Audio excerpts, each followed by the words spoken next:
She didn't want her baby girl going off to the army.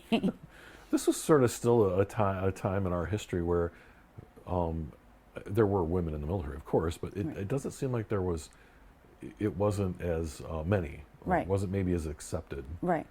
as it is today. Yeah. What about your brother? How did your brother feel about this? He was very proud of me. Yeah? He was very proud of me. I do remember, and this may be jumping ahead a little bit, but I do remember, because I was deployed to Desert Storm, Desert Shield, Mm-hmm. and my brother telling me a story that he was bowling, and they had the big screen on the TVs, and they announced the war had started, Mm-hmm. and he said he fell to his knees and started crying. That's one of my memories that he tells me. That, and then there's another one that's quite funny. Well, let's hear that story.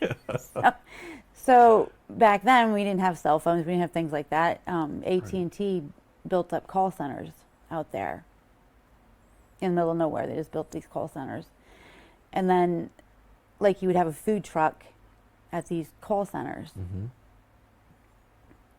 On the menu it would say hamburger, cheeseburger, all the luxuries that you would try and find at home. So of course I ordered a cheeseburger, and I'm talking to my brother on the phone then later, telling him how good this was. I had a cheeseburger, it was the best thing ever. And he's like, Vic, let me ask you something. I said, what? He said, how many cows have you seen over there? I said, very funny, never thought about that. So you're pretty sure that wasn't really I'm pretty sure it wasn't a beef burger. right. Not sure what kind of burger it was, but it was good. Yeah, as long as it tasted good, right? It tasted good. In my mind, it was a beef cheeseburger. That's all that matters.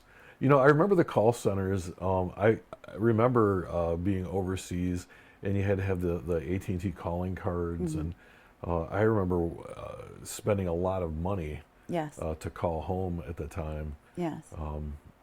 which you don't even have to do now. It's just picking up a cell phone at this Right. point. So let's back up a little bit.